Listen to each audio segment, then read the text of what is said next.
Ladies and gentlemen, welcome to the Spencer Lodge podcast with our awesome partners, Najahi Events and Najahi Tribe. If you want to learn anything right now, which I'm sure a lot of you do stuck at home, then head out to the Najahi Tribe website. Go and look at the courses that are available there, because there's just so much you can learn about yourself, about building an online business, about creating content, about trading Forex, trading stocks, you name it, it's there. Najahi Tribe, they're our sponsors. We're very proud of them. Go check them out. On today's episode of the podcast, we have the incredible Rob Moore. And to be honest with you, I had a really, really deep conversation with him on the last time I produced some content, which is going out today, I think, on the Spencer Lodge podcast. But more importantly, Rob has one of the most successful podcasts in the UK, and I'm really pleased to have been able to make his acquaintance and share some thoughts, ideas, and pretty much brainstorm with him about stuff that's quite intimate. But let's get started, don't we? Cue the music.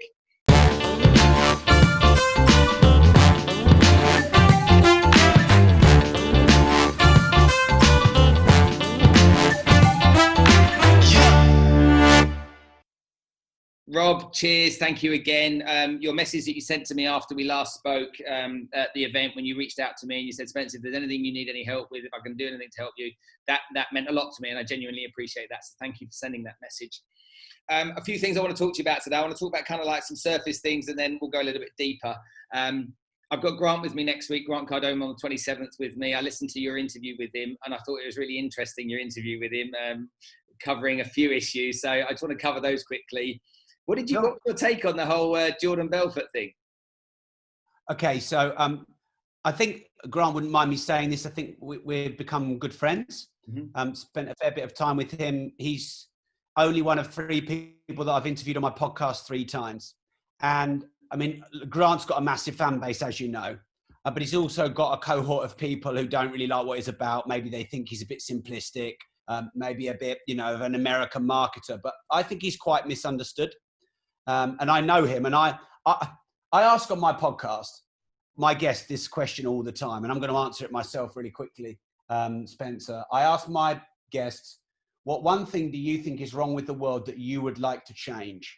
And if I were asked that question, I would say the judgment of others before knowing them and knowing the facts. And I think there's a massive amount of judgment about other people without knowing them, without having met them, and without knowing the facts. And so the reason I wanted to do the 3rd interview with Grant is to put some things to bed. One of those was, there was a bit of a parody video he did about going bust. It looked clearly like a joke. A lot of people took that seriously. In fact, a lot of people were gloating. They were so happy that Grant may have been going bust, which I think, why would anyone take pleasure in someone else's pain? And if Grant was going bust, there'd be 180 staff that wouldn't have a job. It would be awful. So that really irked me. So we did the interview. I knew it would be brilliant. I knew Grant would give some gold. I knew there was going to be some controversy in there. And I'm not really bothered about going to the places that are commonly controversial with people. But Harry, who manages my YouTube channel, is like, Rob, you've got to get the Jordan thing. It's YouTube gold. It'll be great for YouTube. So I just asked him straight up, what's the beef between you and Jordan? And it was the best, I would say it's one of the best moments I've had in my podcast. Because I would say I've had dozens of people say to me, whoa, Rob, that pause. We have never heard a pause as long in a podcast before. Oh, that uncomfortable pause, that was awful. I can honestly say that is probably my favorite moment as an interviewer. And the reason being is because Grant and I just smiled at each other for ages. The second thing is, 3 years ago as an interviewer, I never would have been able to pause that long. And if I'd have said anything, I wouldn't have got the answer that I got. So I had to stay silent. And so I feel like maybe it was a bit of progress for me as an interviewer to be, it must have been an 8-second pause. It must have been. Felt like a minute. Felt like a minute. Yeah, exactly. 8 seconds live feels like a 5-week lockdown. And then basically he just bashed Jordan. He just absolutely bashed him about, him being a criminal, about him selling out people, etc. And I was like, whoa. And how did I feel about that? I did challenge Grant, and I said, well, why did you go on his podcast then? And Grant did say maybe I shouldn't have gone on his podcast. Look, I probably wouldn't have said that. Maybe I'm not as ballsy as Grant to outwardly say my distaste for someone, but it's just not really my style. And I probably wouldn't have said that in that way. But Harry said to me afterwards, that bit about his beef with Jordan Peterson is going to be, with Jordan Belfort, is going to be great for YouTube. So how do I feel about it? I think it was surprising. It was bullish. It was pretty outrageous. It's probably not something I'd have said, but it's going to make good YouTube content. Okay, thanks for your honesty. Look, I know Grant as well as you do, and I sat with our wives having dinner one evening when we were in Dubai, and I talked about this, and I actually have a real issue with Jordan Belfort. And the reason I really have an issue with it, and I'm quite happy for the world to know, is that I don't think anyone should be taking advice from a criminal that didn't pay his penance. And whilst I know he went to jail, okay, he defrauded a lot of people out of a lot of money. And so for me, he gets credibility again when he pays everyone back. Now, granted, the amount of money that he has to pay back is large, but he took it in the first place. So just because you went to jail for a couple of years doesn't mean that you've earned the right to go out there now and teach people either how to sell or how to make money. He has no credibility. He's a bandit, a crook, a thief. And as far as I'm concerned, he shouldn't be in the space he is trying to help people or get people to pay him to learn how to sell. There's a lot more credible people out there. So I share the same view as Grant. Don't know why he went on it. I wouldn't have gone on it. I wouldn't have spoken to him. And if Jordan Belfort ever wants to reach out to me, he can go and do one. Because I can't bear people, okay, that mess around with people's lives, that impact people in that way, yet want to come out the other side of it and start preaching again. It's like, get back in your box. You did something wrong.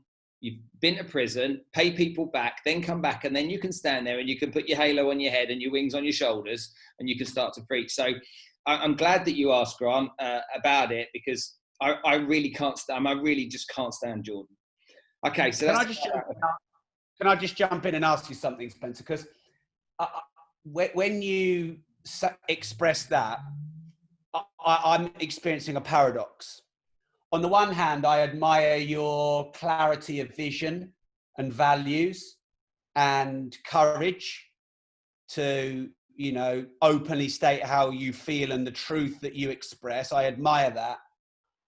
On the other hand, I don't know if you've ever met him, but what I'm thinking in my head is I've not met the guy, so I can't judge. And I do think that's an important quality in someone, is to be able to judge when they know someone.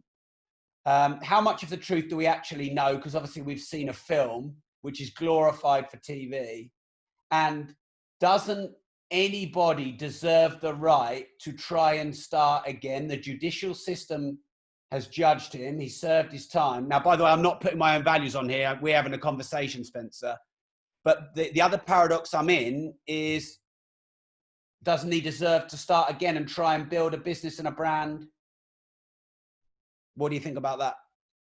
Again, with everybody, when you do something wrong, fix your wrong. Whatever you've done wrong, fix your wrong. And then it's kind of like, it's like when you do something wrong, when you're a kid, all right, and you've done something wrong, your mum will say to you, your dad will say to you, just say sorry. And you find it really hard to say sorry. It's like something you find really hard to do as a kid. And your mum will say, stay in your bedroom. And when you're ready to say sorry, you can come down. And you stay in that bedroom and you wander around your bedroom over and over again. And the hardest thing in the world is to come down and say sorry. And then eventually you do come down and say sorry. And you wonder what all the fuss was about in the first place, because your mum rubs you on the top of the head and says, I appreciate you being honest and admitting you're wrong. He's done wrong, but he hasn't righted his wrong. And I don't care whether I've met him or not. It's tens of millions of dollars. And people that were investing money because they believed, and whether it was greed or whether it was putting money away for their retirement, okay, they invested that money because they believed they would get a return on that money, not that they would be hoodwinked. And so that's the beef I have. And I don't care to meet him. I don't care to meet anybody. If he fixes his wrong, then I'll have him on my show and I'll talk to him openly, and I'll openly discuss how much gratitude I have for the fact that he did do that. He took it seriously, he fixed his wrongs, and he moved on. But no, I don't believe everyone gets the opportunity to do that. I really don't. And it's certainly not. I mean, Jesus Christ, he was conning people when he was selling, and now he's teaching people to sell. No. Yeah, I hear you. Anyway. By the way, you know, when it looks like I've gone off camera, I'm actually showing you to my live audience. Yeah. I get it. Yeah, I get it. Understood. Cool. Okay, right. That's the first thing. Second thing, there's a bunch of things I want to talk to you about today that are really important. And a lot of my audience, there's thousands and thousands of real estate brokers here in the UAE, and a lot of those people listen to my content. And so they're going through a real panic at the moment. They're locked down. They can't do viewings. They can't do rentals. So the rental market stopped. The secondary market stopped. Off-plan sales, because everyone's worried the developers aren't going to finish their projects, have all come to a stop. And all these real estate brokers are stuck at home. And they want to make sales. Now, I know that you can make sales online, but there isn't an easy shift to that when your job has been getting up in the morning, going to the office, getting your leads, and going around the city showing people properties. Yeah. And I look at the Dubai real estate market, and I can see that over the last 5 years, the trend has been downwards. Then you look at the first world markets, whether that's London, Paris, New York, Frankfurt, Munich, Berlin, Madrid, Milan, you name it, Tokyo, Singapore, Hong Kong. Most of those markets have done pretty well over the last few years. So when it comes to investing in real estate right now, you're an expert in this. This is what you know. 2 questions. Number one, what does a real estate broker focus on? And number 2, my parents are retired and they live in Cyprus. They have a lump sum of money that they live off the income of that money in their retirement. And that was all invested in the stock markets and fixed income markets and whatnot. We've taken everything out and put it into cash while this situation plays itself out. They need an income from their money. And they will gladly invest their money in real estate or any other asset class where they can make money. They're from the UK. They know the UK. Should they invest in UK real estate to get a rental income as their cash flow for their retirement? Okay. Wow. Lots of questions there. Right. I need to say up front, I'm not an expert in real estate investing in a coronavirus because none of us have ever experienced it before. So what I'm telling you is what I'm trying to figure out as we go. Because, you know, it's not like a recession before. I was in the last recession. We actually did really well out of it after our initial fear, but this is different because you can't even go and view a house. So I'm going to give people some ideas. I think the first thing is you have got more time now to research more thoroughly than you've ever researched before. So here in the UK, we have Rightmove, we have net house prices, you know, we have various resources where you can track prices, where you can obviously see what's on the market. And I would double down on your research, such that as soon as we can go out and view a house, then you know what to buy, where to buy, and you know the prices really well so you can see the trend coming down if they come down. That's the first thing. The second thing is pivot your networking from offline to online. There's a Facebook group for everything. There are now networking events which have gone online.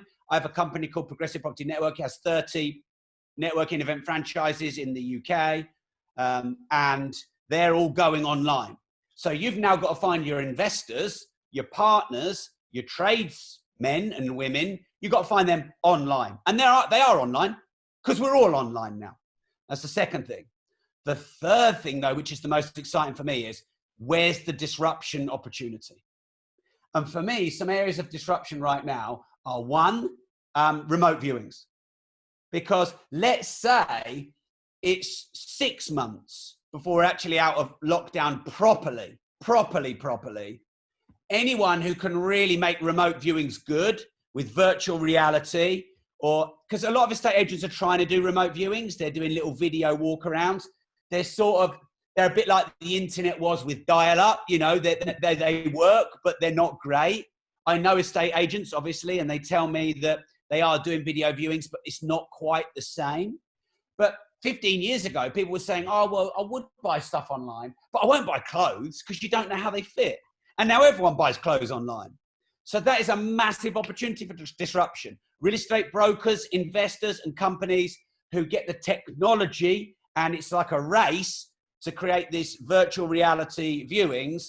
They are going to be able to go from local to national to global real estate and property investing. That's a massive opportunity. The final opportunity is the speed of transaction. I mean, you can go on the Barclays app and you could pay £1 million or £10 million to someone else. You'd probably have to do a couple of security checks. But once you've actually paid a big amount of money, you can pay that same a big amount of money to that vendor immediately. If you've got someone in your saved payees, you want to pay them 100 grand or 500 grand, you can pay them just like that. Yeah. So why can't we buy a house just like that? Why does it take 3 months for a solicitor to sort out the conveyancing process? It's the most out of date, dusty, archaic process that I think that there is.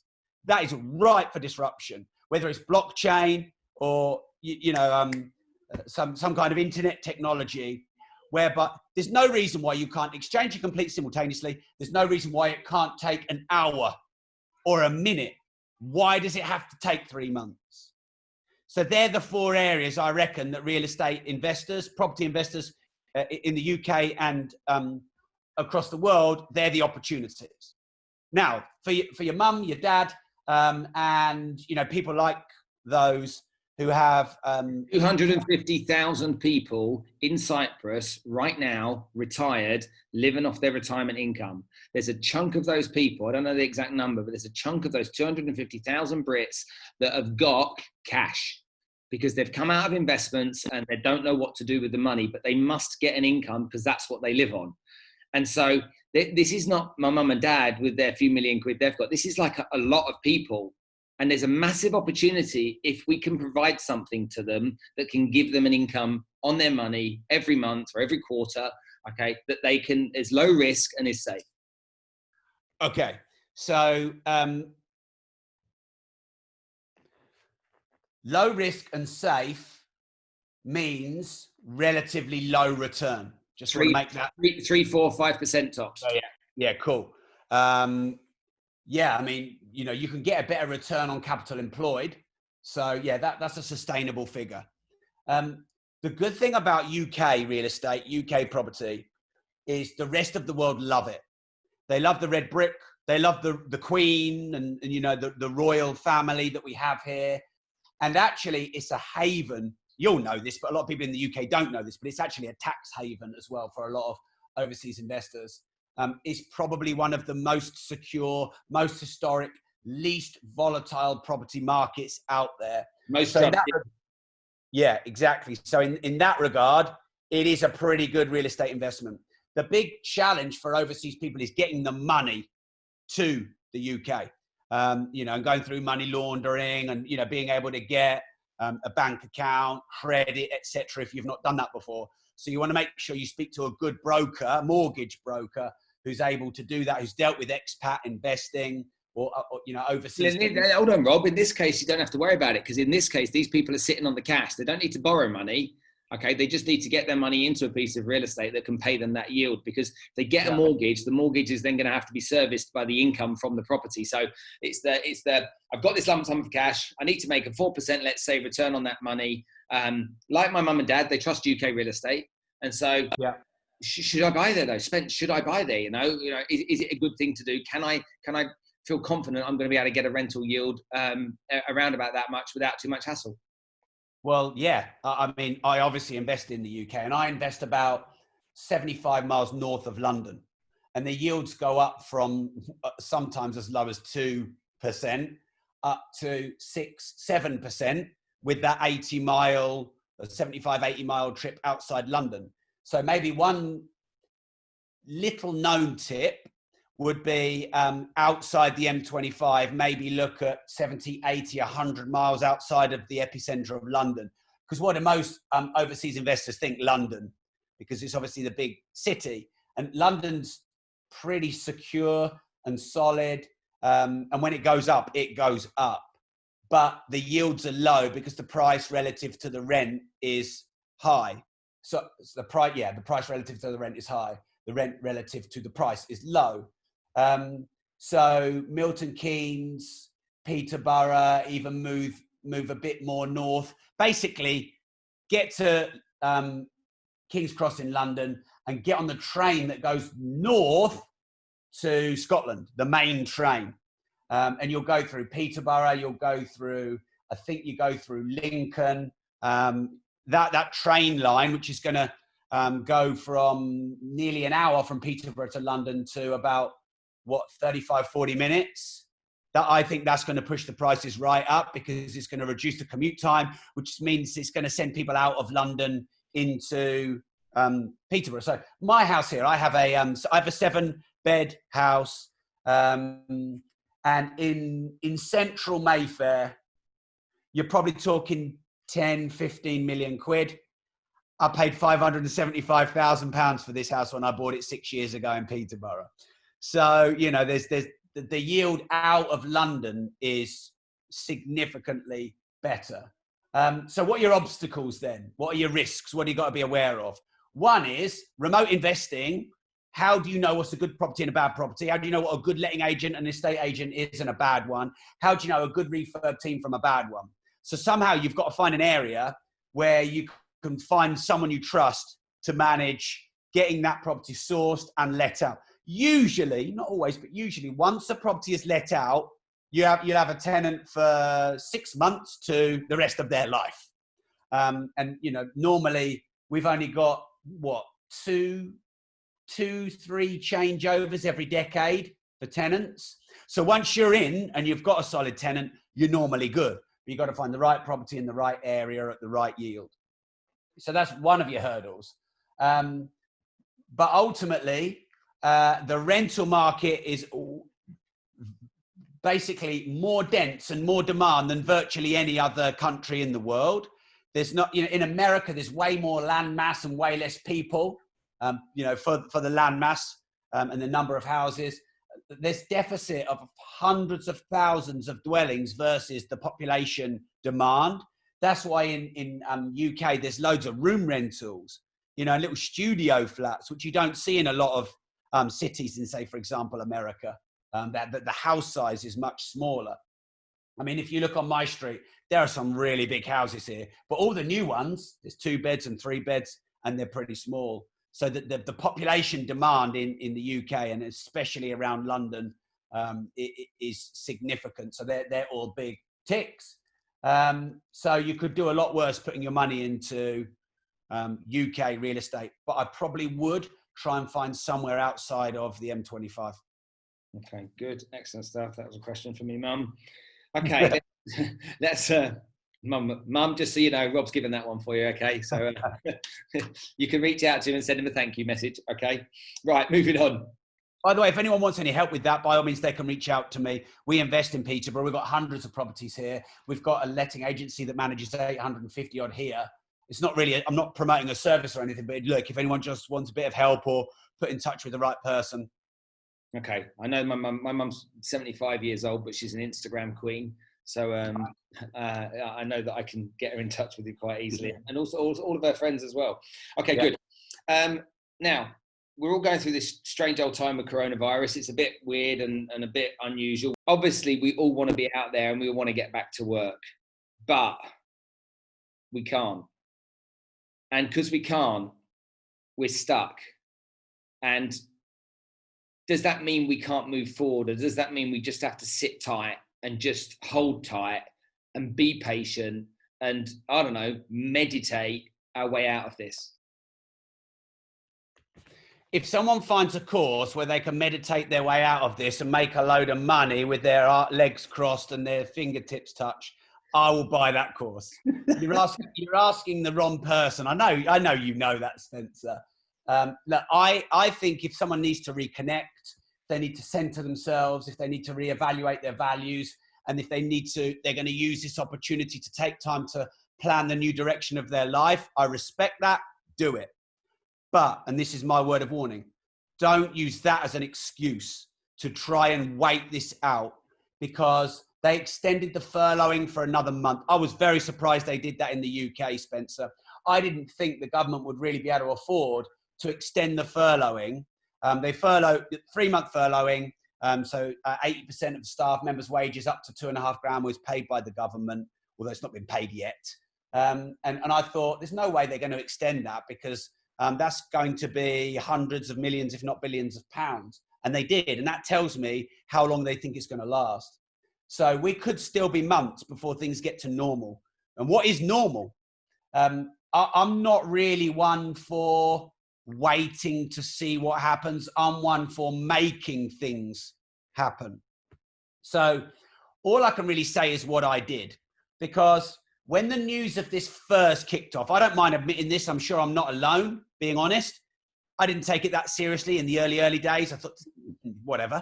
Our previous interview, okay, we were just at the beginning of it, if you can remember. Yeah. And so you and I were chatting, and we weren't taking it that seriously. We were umming and ahhing about it. So it's on camera. I've got it. Yeah. And a few people even said to me, Rob, you need to be careful because, this and that is going to happen. I'm like, whatever. Once I felt like I got some facts of the situation, I had a couple of stomach dropping moments. It just hits you like, I run an events business. We do 850 training days a year. We do 8 figures in turnover from events face to face. And there is a real and present danger that I cannot do events for months. I may have to cancel hundreds of event days.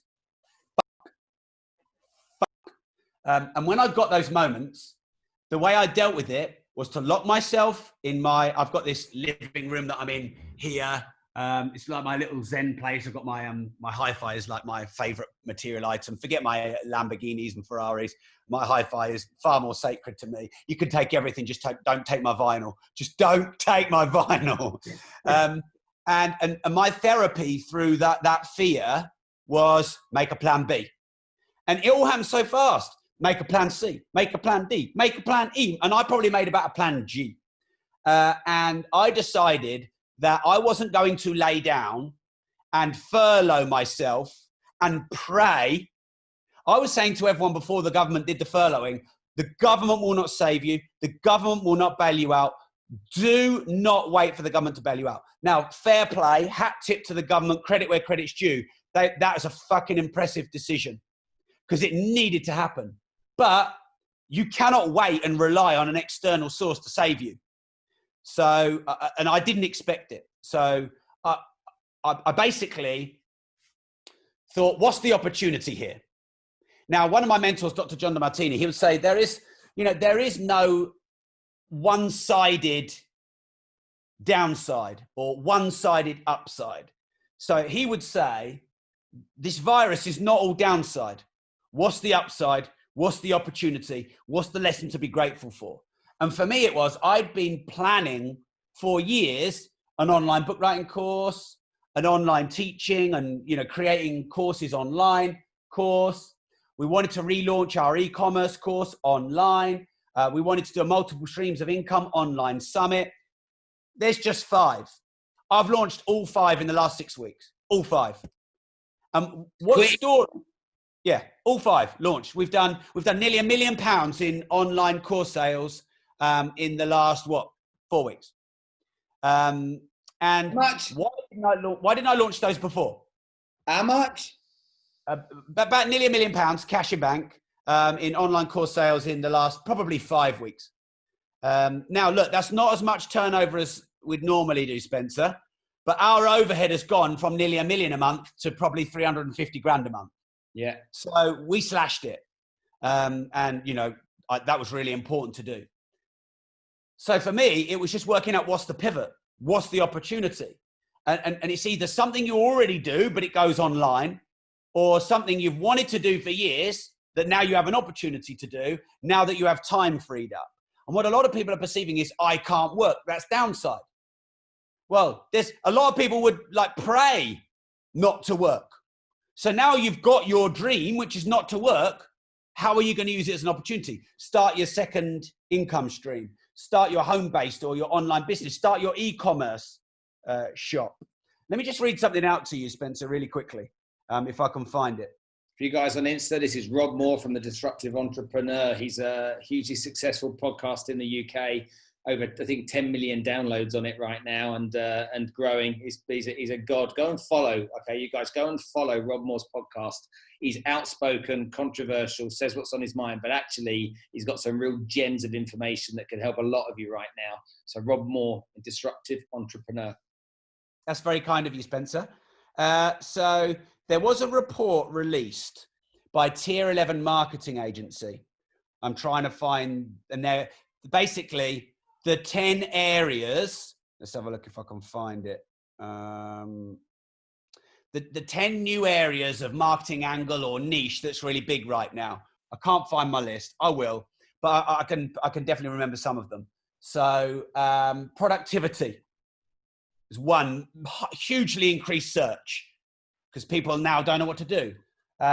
Boredom, huge now online search. Connection with family, online shopping, free delivery. I actually did a live stream on it on my Facebook page, just Rob Moore. So what's happened now is, you know this, Spencer, you know that when there's a correction, money just moves from one place to another. Money doesn't disappear. So what's happening right now is opportunities have moved from one place to another, the old with the new.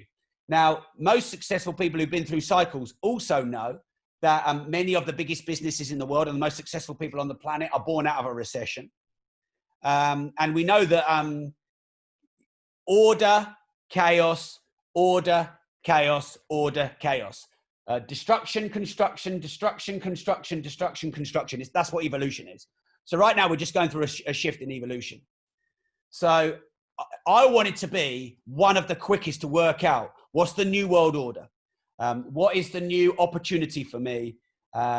Because I felt like I've been given a gift by the universe of reordering and reprioritizing my time, taking away the minutiae, taking away the low-income generating tasks, taking away the distractions and the admin.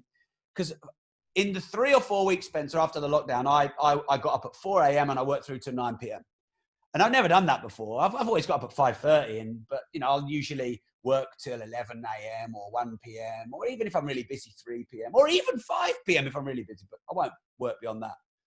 And I did more in 3.5 weeks than I have the previous 6 months. And the previous 6 months, I've done more in those 6 months than I had the last 3 years previously. What's the opportunity? That's what you've got to look for in your business. Yeah. When you think about what the opportunity is right now, we can see a lot of stuff that's gone into people being able to produce stuff online that they've never produced online before themselves. I know that you evolved with some of your products online, but you were already in the online space anyway with some of what you did. So it was a case of you pivoting, but not doing a 180 degrees U-turn and going in another direction. A lot of people out there are fearful. A lot of people out there are scared of going online. They're scared of making content. They're scared of doing a podcast, and they come up with these typical issues that they have. I don't know what to talk about. I don't know what type of content to produce, and I'm not very comfortable in front of the camera. And nobody's going to like me. No one's going to pay attention to me. I feel stupid. All this kind of stuff. What do you say to those people? So there's two ways to look at this. One is just being brutally truthful and direct. And then the other one is looking deep behind what's holding you back. Let's start with the first one. Just get out of your way and do it. Just do it. JFDI. Start now, get perfect later. Every master was once a disaster. Every winner was once a beginner. Start now. Done is better than perfect. So I wrote a book called Start Now, Get Perfect Later, which since the lockdown is probably been... it's probably been my most bought and favored book from what I can see. And all those things you said, Spencer, I was terrible at before I started. Every black belt was once a white belt. Every millionaire was once, had no money and started. Everyone who's great at an art or a craft or a passion or a profession, at one point they were the baby horse that couldn't even walk when it was born. So get out of your own way, get uncomfortable, start now, get perfect later. If you go back to your first podcast episode, your first live stream, I can only talk for me, but I know we'd probably agree they probably aren't as good as our latter ones. But you don't get better before you start. You get better on the go as you go. So that would be if I'm just in your face saying, get over yourself, that would be my answer to that. Start now, get perfect later. If it's a little bit more deep and complicated because you've got some trauma, or you had a bad experience, or you had a business that went bust, or you've just got some real inbuilt fears or baggage, you've got to work out what that is. So some people, why do they procrastinate? Because they have immense fear and baggage towards a significant emotional event they had 5-10 years ago, which freezes them. Or they have a massive fear of conflict or a massive fear of being criticized. And you've got to go back and find out honestly what that event is, or that thing is that stops you putting great work out there. And then I would say, what are the upsides of that? And try and balance that out with looking at what are the upsides of having those fears and things that hold you back. And then also, what are the upsides of putting yourself out there? So I did a bit of a unique thing. When it comes to podcasts, I don't know many podcasts that have done live mentoring. So one of my mentors is Dr. John DeMartini. I think he's a genius. And we did an interview for about an hour and a half yesterday. But instead of it just being me asking him questions, we did it as him mentoring me live. And he said, Rob, a goal is a delusional fantasy, because what people see a goal as is all upside. When I achieve this goal, which I desire, I will then be fulfilled. But in reality, what a goal brings you is equal challenge, equal downside to upside. So what John would do is when he would figure an outcome as opposed to a goal, and he would plan in advance the downsides as well as the upsides. So what would be a downside of becoming a millionaire? Criticism. A lot of people try and get my money all the time. People scratch your car. People judge you. They judge you based on their own values. Insurance. I mean, the amount of money it costs me to insure my watches and cars and everything else. Every time the Lamborghini goes into the garage, it's between 3 and 30 grand repair. Sometimes you get attached to items, and you don't want to have an attachment to physical items, but you can. You're a bigger target for robbery. So there's major downsides to every upside and major upsides to every downside. So when you see balance in putting yourself out there, starting a podcast, writing a book, taking some risk, and you see that no matter what you do, you'll attract all sides, upside and downside, that gets you more balanced and more centered. But you have to be on mission and on message and living according to your values to be able to have the resilience to do that. So, sometimes people say, if you can't stand the heat, get out of the kitchen. Yep. What I believe that really means is you are not on mission and you are not living according to your values, because the challenge and the criticism is feedback to get you into balance, to test if you are on mission. So if I went and did yoga and a few people said, Rob, you look a bit metrosexual in that leotard, and you're never going to be able to touch your knees, let alone your toes, I'd probably take that criticism quite personally. I'd probably fuck off and never do it again. Why? Because I'm not inspired by yoga, and that criticism, I'm probably just going to want to move away from that pain. But if someone said to me, oh, Rob, disruptive entrepreneur, who do you think you are? I'd be like, yeah, I'm a disruptive entrepreneur, and I don't really care what you say, because I know who I am and I know I'm on mission. So you can challenge me, but you will not beat me, and you will not break me, because I know I'm on mission. So all criticism and praise is out of balanced feedback to put you back into balance. So you'll get praise when you need lifting up, and you'll get criticism when you need humbleizing. So what people, when they fear putting themselves out there, when they fear taking risks, when they fear moving forward, they're either in the wrong space, not living by their values, but subordinating to others, or they don't understand the way the universe works, that you need support and challenge, criticism and praise in order for maximum growth. Okay, that's really interesting. You look at a lot of people now, and they're there's a lot of lead generation sources that exist online for people to earn money.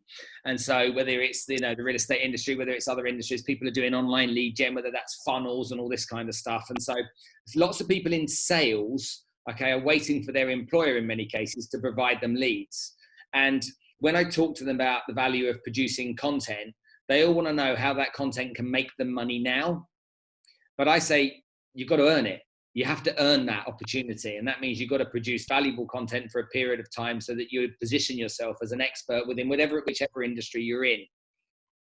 What are your thoughts on that? I agree with you. And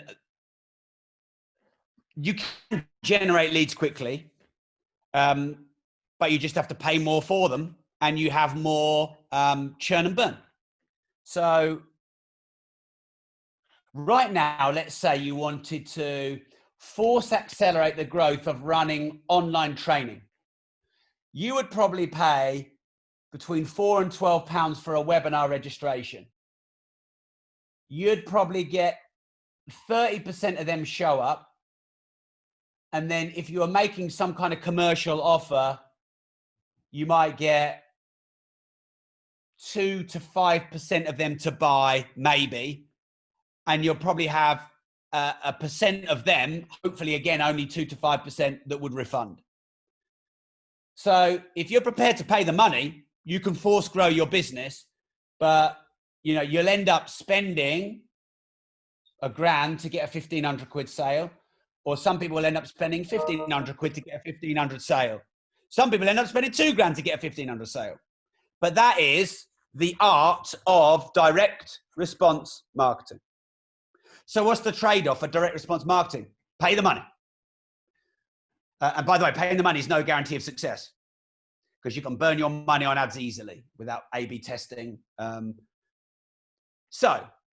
Content marketing, which is what you've essentially said, Spencer, what it builds is goodwill. What it builds is longevity. What it builds is trust. What it builds is rapport. You earn the right.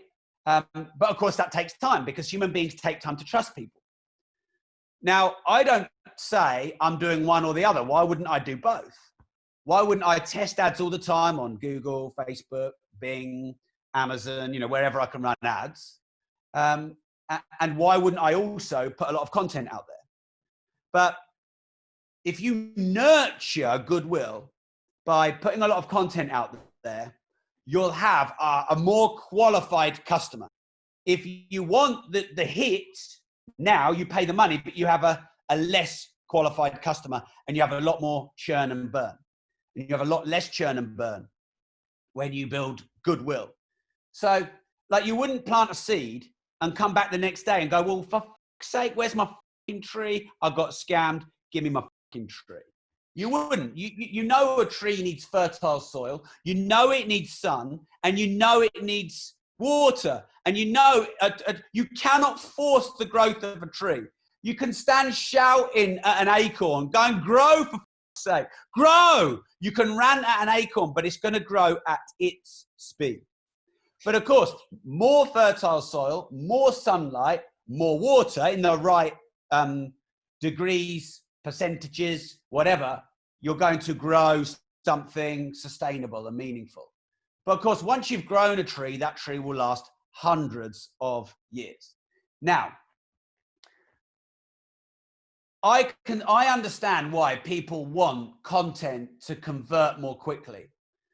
And I think I can help them, because if this hour, Spencer, I'm going to level with you. In my decision-making for a podcast is how long do I think it's going to last? So if I did a podcast with someone or a video, and I thought it would last a week, I'd either want to be paid my speaker fee or I wouldn't do it. Unless I was doing it with someone I really connect with, like you, or I thought, for that week or month, there could be a massive reach, or they paid my fee. But I know you're committed to podcasts, and I know you're going to be doing podcasts in 5 years and 10 years. So I'm quite happy to do this, to commit my time, to invest my time, to not charge my usual fee. because in 1, 3, and 5 years, this podcast is still going to be getting downloads. It's still going to be getting listens. There's going to be new people coming to, discovering me and you. Now, you and I love property, and many people listening love property and real estate. Why? Because we get that it's an asset. You set, then you forget. You work hard, and then you don't have to work hard. You spend some time with your earned income to generate recurring or residual income. Content's the same. If you do a podcast episode, that could be an asset for 10 years. If you do a YouTube video, that could be an asset for 10 years. I've got videos of, me and David Icke going back a year that have got 500,000-600,000 views. My highest downloaded podcast is my oldest podcast, episode 1, because that's the one that people listen to first. So I will do 3 live videos a day. I'll do 3 to 4 podcasts a week. I'm now pretty much being interviewed by people for their podcast every single day. And I am creating an asset. Each one of those is a seed. Now, some of those seeds, they won't make it. They'll have shoots and then they'll die off. But one day, one of those seeds will be an acorn, and that will pay me for the rest of my life. So see content as an asset, not as, oh man, I haven't got time to do this, not as a liability or a drain of time, and things will change. But everyone knows about compounding. They know the curve goes like that. So let me show you on this video here, although it's probably in reverse, like that. So Warren Buffett's net worth, age 50, age 85. Mm-hmm. There, it looked like nothing, but it was actually still 10 million. Yeah. But it went bang. Joe Wicks's YouTube subscribers. Lockdown, bosh. Yeah, saw it. Yeah. So the curve on Joe Wicks, because of compounding. So, but to be able to compound, you have to be in the game long enough. Yeah, absolutely. Okay, your podcast is very famous. Guys on Instagram that are listening to this, Rob Moore, the Disruptive Entrepreneur. God knows, I'm not telling you how many books he's written. He's written more books than blooming Enid Blyton. He's been out there writing books. He's got that Disruptive Entrepreneur podcast, which is mega successful.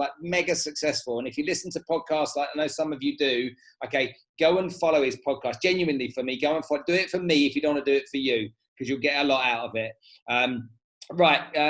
We saw what happened with Brian Rose the other day and London Real. Let's have this one.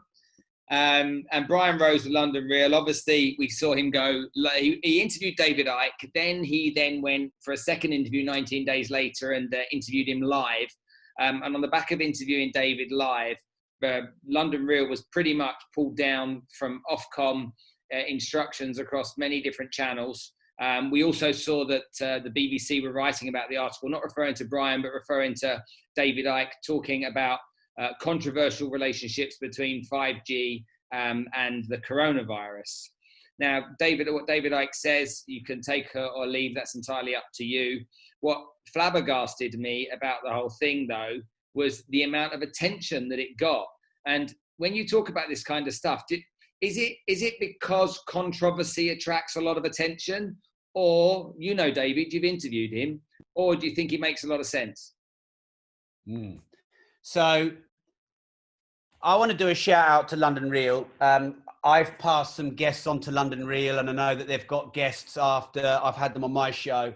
In this instance, it was Brian and London Real that inspired me to interview David Icke, because I think I heard him there before I got him on my show. And I want to tell you why I got David Icke on my show and some of the other controversial guests, because people misunderstand some of my motives sometimes. And that's okay. I don't mind being misunderstood. If you want to be great, you've got to be misunderstood. So I think a critical element of growth is to not just learn in the areas that support your values, but to learn to challenge your own critical thinking and look at counterbalanced arguments to what you believe. Because we get this cognitive bias where we tend to own and promote and project and filter that which we believe to be true. And we can often criticize or reject or ridicule that we do not believe. And that was one of the reasons why I wanted to interview David Icke. One, because I wanted to challenge my own thinking, because I'm not a conspiracy theorist. Most of the conspiracy theories that are out there I don't think I believe. And I haven't got the facts, but I want to challenge my own thinking, because if I challenge my own thinking, I force myself into growth. That was one reason. Two, you talked about controversy. I think controversy gets views and reach because I think human beings are hardwired in our neurology to be more alert to threat than safety, to danger than safety, therefore to bad news than good news. And the media is more filled with bad news because I think it's more alluring and voyeuristic and addictive than good news, because ultimately survival instinct has to kick in if we're going to survive, and it therefore has to be able to supersede and override the safety emotions. So, we talk about this fight or flight, and you get emotionally hijacked and you go into survival mode, where your eyes widen, and, your stomach stops producing, your hunger is suppressed, and or the blood is pumped into the various elements of your body, and the adrenaline flows to put you into survival mode. That has to override and overrule all positive emotion, because positive emotion doesn't aid survival. Positive emotion is the reward. So that's why I think conspiracy theories and bad news travels faster and goes more viral than good news. I think there's neurology and biology attached to it. And look, I don't mind admitting, because I put a lot of freaking work into my content, done nearly 500 podcast episodes just on one of my podcasts, hundreds of Facebook Lives, do 2 or 3 a day now. And I feel like I've earned the right to leverage a bit of controversy if it's there. So with David Icke, I interviewed him. That initial interview's got nearly 600,000 views on my YouTube channel. It's one of my highest downloaded. It's in my top 4 highest downloaded podcasts of all time. And we repurposed some of his content when this whole controversy kicked off with 5G.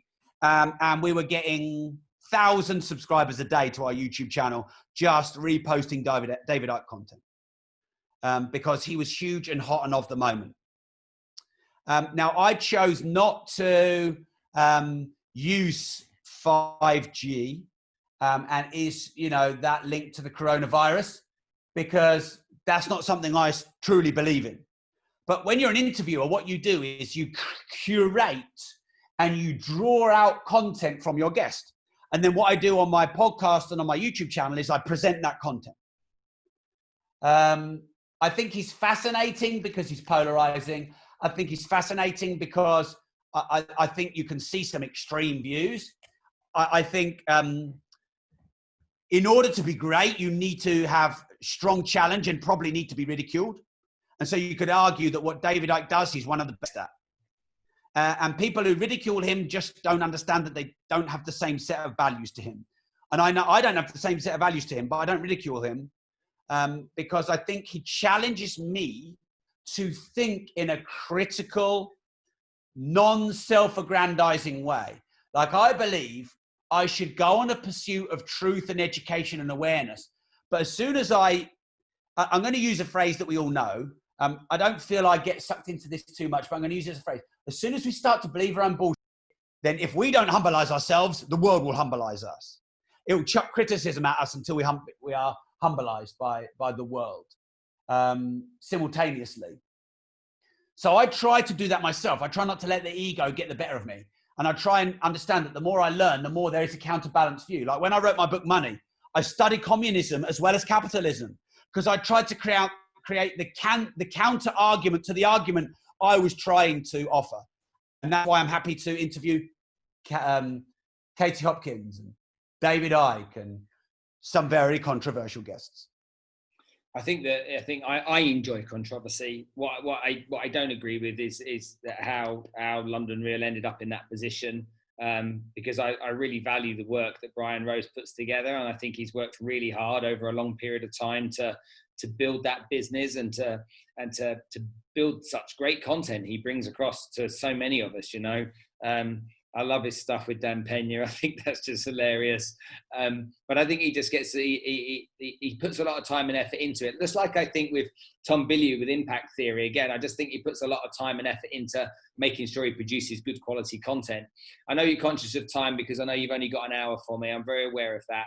And just so quickly, Spencer, there's a couple of things that have come up here I think we should talk about. Okay. There's a couple of comments here which I think we should address. I'm cool, by the way, for a few more minutes. Okay. You said it's a pity and it's a shame what happened to Brian Rose. That would be a one-sided view, that what's happened to him is bad.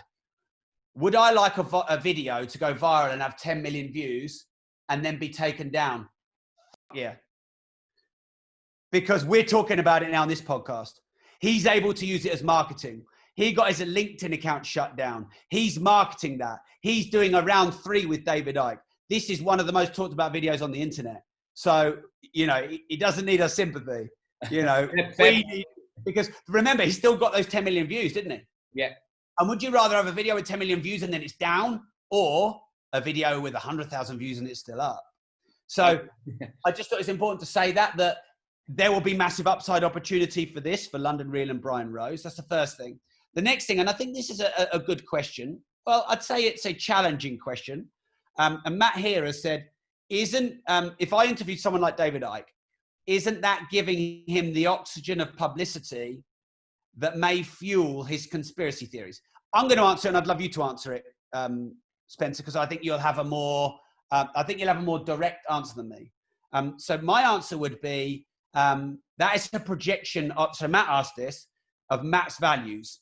So for Matt to say, am I not giving oxygen to David Icke's conspiracy theories, is to assume that his theories are wrong and to judge that Matt believes they are wrong. Now, what I'm trying not to do on my work is judge the right and the wrong of it. I'm trying to create a media of honesty, and I'll challenge my own views. Like if someone is, if I think that the content would be good enough, I'd have someone come on my show that's a critic of mine or wants to pick me apart. I'd challenge myself to interview people who I don't necessarily agree with, as well as people I'm fans with, because it gives a more balanced show.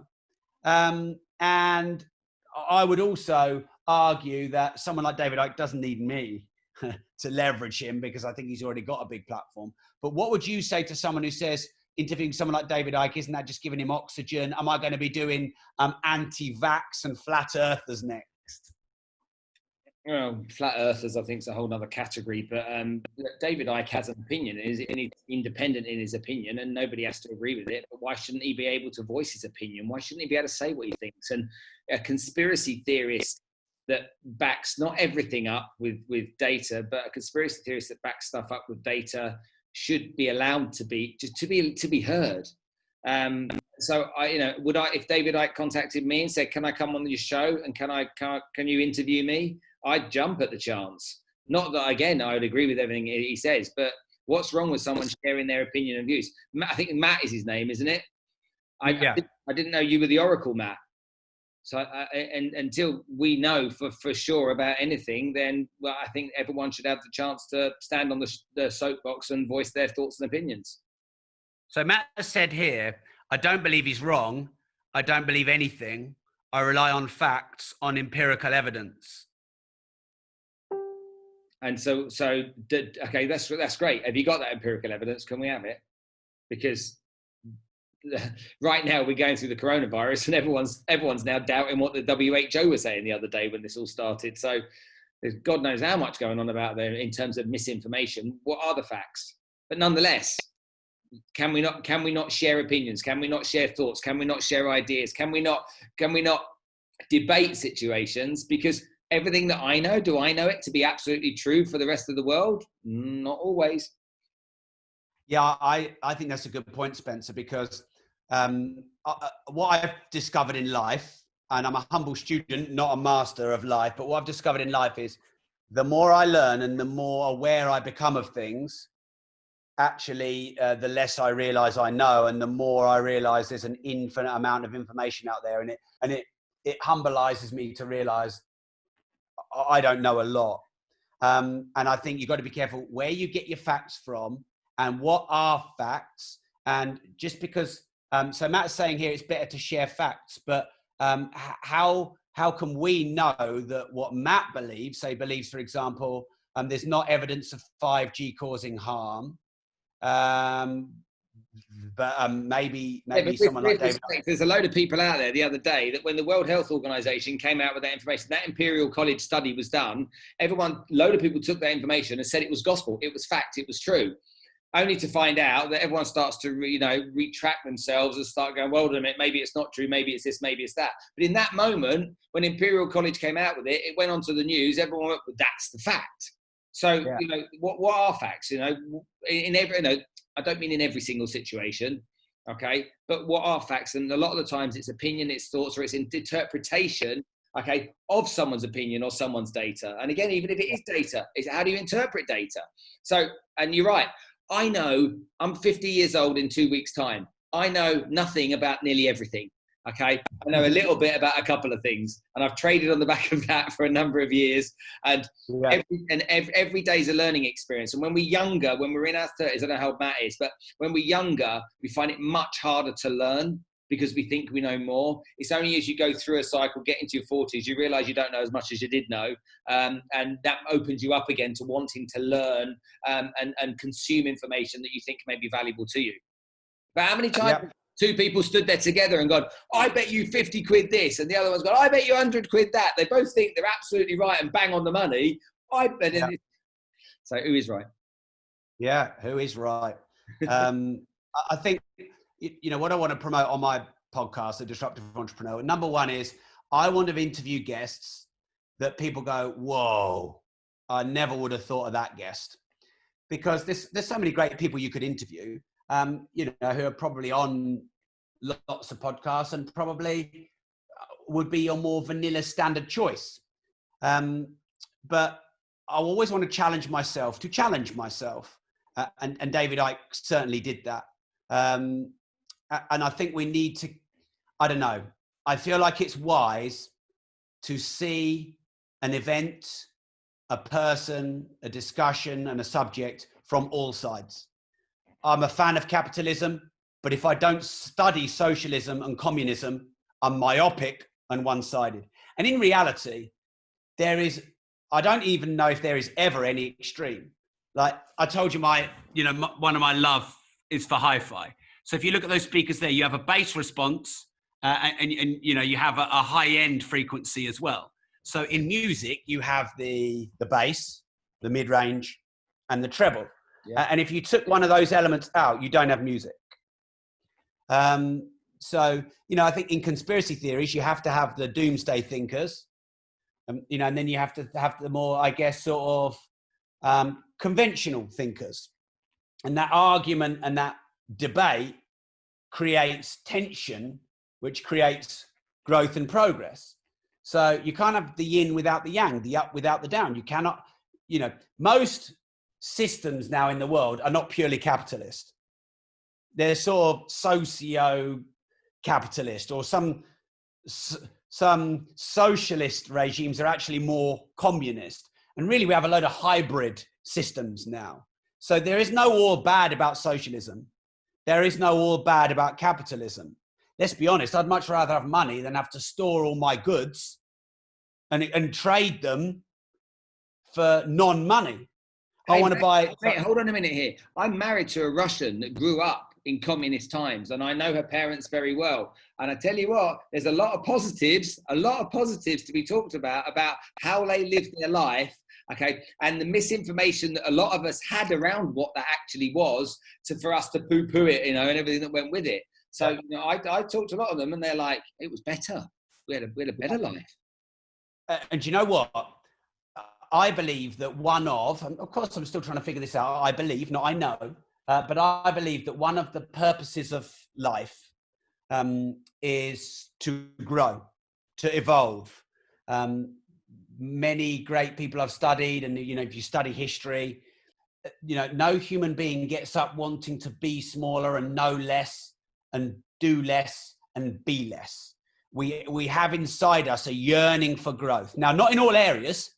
Some people, they want to grow in their family life, and their adventure, but maybe not in their capital. Others like us in our business want to grow in our capital and the difference that we make.